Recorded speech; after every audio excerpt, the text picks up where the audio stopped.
एक चीज हम में से अधिकांश लोगों में कॉमन है, वो यह है कि एक दिन भी अगर हम अपने काम पर नहीं गए या हमने उस दिन काम नहीं किया तो उस दिन हमारी कोई भी इनकम नहीं होगी। इसलिए चाहे कुछ भी हो हमें काम तो करना ही होगा। हम चाह कर भी आराम नहीं कर सकते क्योंकि हमारी फाइनेंशियल सिचुएशन हमें ऐसा नहीं करने देती। इसी जाल में हम सारी जिंदगी फंसे रहते हैं। लेकिन वक्त के साथ न्यू जनरेशन पहले से ज्यादा फाइनेंशियल अवेयर और लिटरेट होती जा रही है। इसी के साथ इस बात से भी वाकिफ होती जा रही है जिंदगी भर मेहनत करके बुढ़ापे तक मेडिकल लाइफ जीने का तरीका नहीं है। इसलिए इस जनरेशन का ज्यादातर focus earlier retirement, passive income और फाइनेंशियल फ्रीडम में है। तभी लोग स्टॉक्स और शेयर्स में इन्वेस्ट करने में इंटरेस्ट दिखा रहे हैं। लेकिन जो प्रॉब्लम अधिकतर लोगों को आती है वह यह है कि कौन से स्टॉक्स लिए जाएं, क्योंकि क्वालिटी स्टॉक को सस्ते से सस्ते रेट पर बाय करना ही इन्वेस्टिंग का रियल चैलेंज होता है। जिसके लिए ऑथर डेविड सोलोमी अपनी बुक द फैल्कन मेथड में हमें एक ऐसा इन्वेस्टमेंट मेथड सिखाते हैं जो वैल्यू इन्वेस्टिंग, कॉमन सेंस और बेसिक डिसिप्लिन के प्रिंसिपल्स पर बेस्ड है, जिसका अल्टीमेट गोल है कि आप ऐसे स्टॉक्स का पोर्टफोलियो बनाएं जिससे आपका रिटर्न्स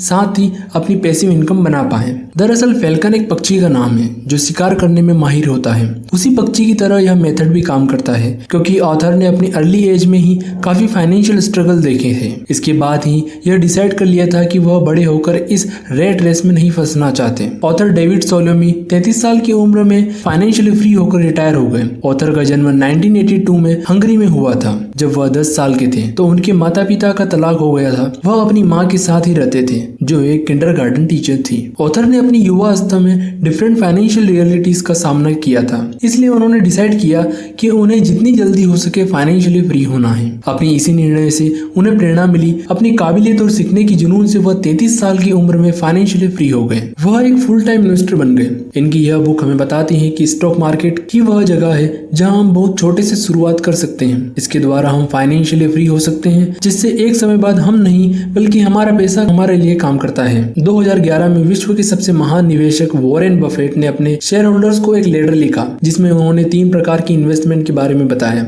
जिसमें सबसे पहली इन्वेस्टमेंट है करेंसी बेस्ड इन्वेस्टमेंट। इस प्रकार की इन्वेस्टमेंट में बॉन्ड, वह बैंक डिपॉजिट आदि आते हैं। यह वह इन्वेस्टमेंट है जिसे इन्वेस्टर सबसे सेफ इन्वेस्टमेंट समझते हैं, जबकि वास्तविकता यह है यह इन्वेस्टमेंट का सबसे अच्छा विकल्प बिल्कुल भी नहीं है। इसका डिसएडवांटेज यह है इस पर मिलने वाला ब्याज महंगाई दर से भी कम होता है। इस प्रकार हम इसमें इन्वेस्ट करने से अपनी इन्वेस्टमेंट वैल्यू बढ़ाने की बजाय कम कर देते हैं। दूसरा है अनप्रोडक्टिव एसेट्स। इसमें गोल्ड, राइस, ऑयल आदि इस प्रकार के इन्वेस्टमेंट आते हैं। इन्वेस्टर यह सोचकर इसमें निवेश करते हैं एक दिन उनका दाम ऊपर जाएगा, इस तरह उनकी इन्वेस्टमेंट वैल्यू बढ़ जाएगी। लेकिन यह इन्वेस्टमेंट अक्सर लोगों के घर या लॉकर में ही रह जाती है। जब तक ये इन्वेस्टमेंट निवेशक के पास रहती है यह कोई फायदा नहीं देती। इनसे केवल तभी फायदा होता है जब इन्वेस्टर इन्हें बेच देते हैं। तीसरा है प्रोटेक्टिव असेट्स। इस प्रकार का निवेश सबसे अच्छा निवेश समझा जाता है। स्टॉक मार्केट इस निवेश का सबसे अच्छा उदाहरण है। वॉरेन बफेट इसी कैटेगरी में निवेश की सलाह देते हैं। यही ऐसी कैटेगरी है जो इन्फ्लेशन को पीछे छोड़कर आपको अच्छे रिटर्न जनरेट करके दे सकती हैं। इसकी सबसे बड़ी विशेषता यह है आप बहुत मामूली कैपिटल से शुरुआत कर सकते हैं। आप जब किसी कंपनी का एक शेयर खरीदते हैं तो आप उस कंपनी में एक छोटी सी हिस्सेदारी खरीदते हो। जब आप लंबे समय तक उस कंपनी की भागीदारी बने रहते हो तो आपको वहां से आपकी कैपिटल पर बहुत अच्छा रिटर्न मिलता है। जब कंपनी का प्रॉफिट होता है तो कंपनी के शेयर होल्डर होने के नाते आपको भी इसमें हिस्सेदारी मिलती है। हमें यह बात हमेशा याद रखनी चाहिए, स्टॉक मार्केट में सफलता पाने के लिए अच्छे शेयर के साथ लंबे समय तक बने रहना जरूरी होता है। So what is falcon method? Falcon method हमें बताता है कि कंपनियों की पूरी रिसर्च करने के बाद एक बार जब बेस्ट कंपनी सिलेक्ट कर लेते हैं तो उसे अपने पास लंबे समय तक होल्ड करके रखो। यह स्टॉक में सफलता का मूल मंत्र है। इंडियन स्टॉक मार्केट में 5000 से भी ज्यादा कंपनियां लिस्टेड हैं। ऐसे में सवाल यह आता है कि किस कंपनी में इन्वेस्ट करा जाए। इसका जवाब हमें फैल्कन मेथड से मिलता है। फैल्कन मेथड कहता है कि किसी कंपनी का शेयर खरीदने से पहले यह जानना जरूरी है कंपनी कैसे काम करती है।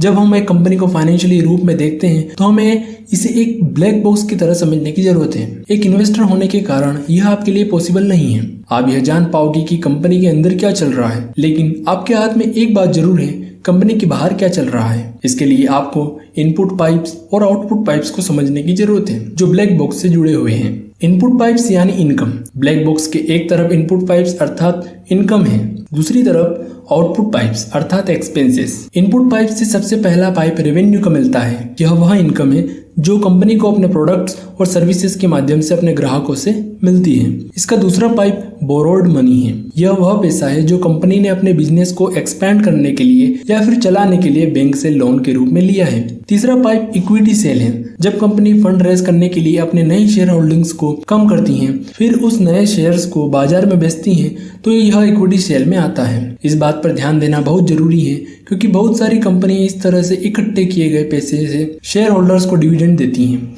जो बिल्कुल भी उचित नहीं है। आउटपुट पाइप्स यानी एक्सपेंसेस। अब बात आउटपुट पाइप्स की करते हैं। यहाँ पर हमें सबसे पहला पाइप ऑनगोइंग एक्सपेंसेस का मिलता है। यह कंपनी के रोजमर्रा के एक्सपेंसेस होते हैं जिसमें सैलरीज, ऑफिस सप्लाईज, मार्केटिंग और एडवर्टाइजिंग शामिल होती हैं। दूसरा पाइप कैपिटल एक्सपेंडिचर है। यह वह एक्सपेंसेस है जो उन चीजों को खरीदने में लगाए जाते हैं जिनकी यूजफुल लाइफ 1 साल से ज्यादा की होती हैं, जैसे कंप्यूटर्स, मशीनरीज और बिल्डिंग्स आदि। तीसरा पाइप एक्विजिशंस है। यह वह एक्सपेंसेस होते हैं जब कंपनी अपनी ग्रोथ के लिए दूसरी कंपनियों का अधिग्रहण करती है। चौथा पाइप पेमेंट ऑफ डेब्ट्स का होता है, जो फॉरवर्ड मनी कंपनी के इनपुट पाइप्स में शो होता है, जिसे कंपनी को ब्याज सहित चुकाना पड़ता है। इसलिए इस पाइप से हमें यह पता चलता है कंपनी अपने कर्ज को चुकाने के लिए कितना भुगतान करती है। पांचवा पाइप टैक्सेस का होता है। यह वह एक्सपेंसेस है जो कंपनी को टैक्स के रूप में सरकार को पे करना होता है। छठा पाइप प्रॉफिट्स का होता है। इस पाइप में हमें यह पता चलता है कि कंपनी अपने प्रॉफिट का उपयोग किस प्रकार करती है। इस पाइप के अंदर हमें 3 प्रकार के सब पाइप मिलते हैं जिनसे कि पैसा बाहर जाता है, जिनमें पहला डिविडेंड्स है। जब कंपनी अपने प्रॉफिट में से कुछ भाग अपने शेयर होल्डर्स को देती है तो इसे डिविडेंड कहा जाता है। इसमें दूसरा पाइप शेयर बाय बैक का है। जब कंपनी सरप्लस कैश के कुछ भाग से अपने ही शेयर को ओपन मार्केट से खरीदती है तो उसे शेयर बाय बैक कहा जाता है। तीसरा रिटेन अर्निंग है। जब कंपनी अपने प्रॉफिट को अपने बिजनेस को बढ़ाने के लिए अपने ही पास रख लेती है, जिससे कंपनी की ग्रोथ होती है। यहाँ पर यह भी ध्यान रखना चाहिए कंपनी इस पैसे को किस प्रकार और कहाँ पर प्रयोग करती है। वह कंपनी शेयर होल्डर्स को अच्छा रिटर्न जनरेट करके देती हैं, जिसके इनकम पाइप से ज्यादा इनकम अंदर आ रही हो। वही आउटपुट पाइप से कम पैसा बाहर जा रहा हो, जो कंपनी अपने प्रॉफिट को बहुत अच्छे से मैनेज करती हो। जिस कंपनी के पास कर्ज न हो, जिसके एसेट्स उसकी लायबिलिटीज की तुलना में बहुत ज्यादा हो। The goal of falcon method. Falcon method हमें स्टॉक मार्केट में बाय एंड होल्ड की पॉलिसी पर चलने के लिए कहता है। यह लोकप्रिय पुराने क्वांट मॉडल से बिल्कुल अलग है। क्वांट मॉडल के अनुसार आप कुछ क्वांटिटी मेथड के जरिए बेस्ट शेयर्स को खरीदते हैं, 1 साल तक उन्हें होल्ड करके रखते हैं, फिर उन्हें बेच देते हैं, फिर से अपनी रिसर्च करके बेस्ट शेयर्स को खरीदते हैं, फिर 1 साल बाद उन्हें बेच देते हैं। इस प्रकार का हर साल आपको यह प्रक्रिया दोहरानी होती है। एक इन्वेस्टर के लिए यह बिल्कुल भी कंफर्टेबल नहीं होता है। ऐसे में आप उन कंपनी के शेयर्स को भी खरीद लेते हैं जिनका आपने नाम भी नहीं सुना होगा। इसका एक डिसएडवांटेज यह भी है, कभी कभी कंपनी की योजनाओं का रिजल्ट देखने में 1 साल से ज्यादा का टाइम लग जाता है। जब आप उसके शेयर्स को 1 साल में ही बेच देते हैं तो आप उस कंपनी की ग्रोथ में हिस्सेदार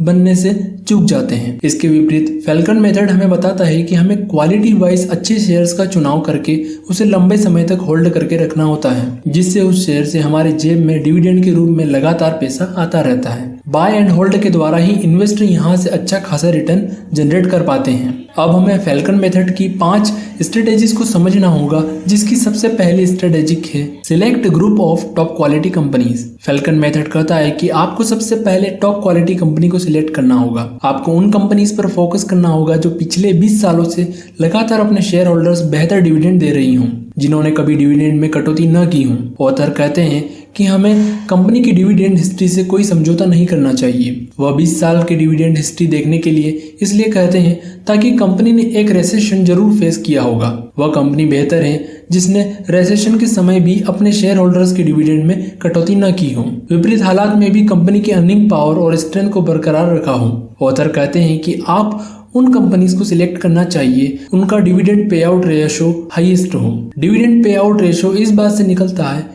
एक कंपनी अपने प्रॉफिट का कितना भाग अपने शेयर होल्डर्स को डिविडेंड के रूप में देती है। Identify stocks and buy them on the cheap price. Falcon method कहता है कि आपको किसी भी कंपनी का शेयर तब खरीदना चाहिए जब वह सस्ते वैल्यूएशन में मिल रहा हो। आपको उस कंपनी के प्राइस हिस्ट्री को चेक करना होगा, उससे उसका एक एवरेज लो लेवल निकालना होगा। जब वह कंपनी अपने एवरेज लो लेवल पर ट्रेड कर रही हो तो उस समय उस शेयर में एंट्री करना सबसे बेहतर होगा। जब कंपनी का शेयर ओवर वैल्यूड हो तो उसे नहीं लेना चाहिए, तभी आप उस शेयर में बेहतर रिटर्न जनरेट कर सकते हैं। Filter the short listed stocks. जब आपने टॉप क्वालिटी स्टॉक्स को सिलेक्ट कर लिया, यह भी पता कर लिया कि किस समय उसमें एंट्री लेनी है, तो अब आपको उसे फिल्टर करना है। इसके लिए आपको 3 चीजों को कंपेयर करने की जरूरत है। सबसे पहले डिविडेंड यील्ड है।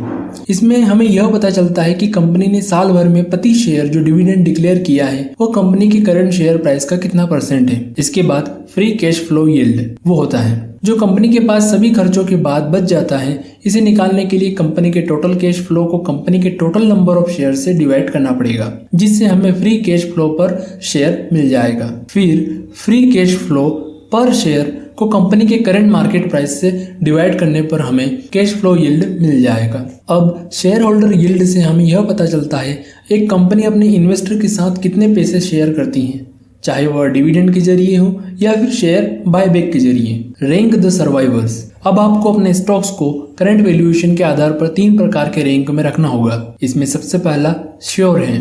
इसमें वह शेयर्स आएंगे जो एवरेज वैल्यूएशन से भी अच्छी वैल्यूएशन में अवेलेबल हों। दूसरा मे बी। इसमें वह शेयर आएंगे जो एवरेज वैल्यूएशन पर अवेलेबल हों। तीसरा नो वे। इसमें वह शेयर आएंगे जो एवरेज वैल्यूएशन से काफी ऊपर और एक्सपेंसिव वैल्यूएशन पर ट्रेड कर रहे हों। इस प्रकार आप अपने स्टॉक को रैंक करने के बाद आसानी से क्वालिटी स्टॉक्स को बाकी स्टॉक्स से अलग कर पाएंगे। Take qualitative judgement. यह सब एनालिसिस करने के बाद आपकी नॉलेज काफी बढ़ जाएगी।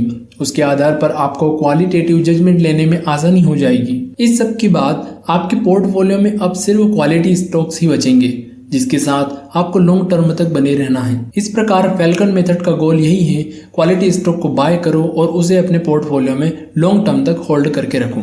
ऐसा करने से ही आप स्टॉक मार्केट में बेहतर रिटर्न जनरेट कर पाएंगे, अपने लिए पैसिव इनकम बना पाएंगे। अगर आपको यह वीडियो अच्छी लगी है तो इस वीडियो को शेयर करें, हमारे चैनल को सब्सक्राइब करें ताकि वैल्यू इन्वेस्टिंग और मनी साइकोलॉजी के रिलेटेड वीडियो आपको मिलते रहें।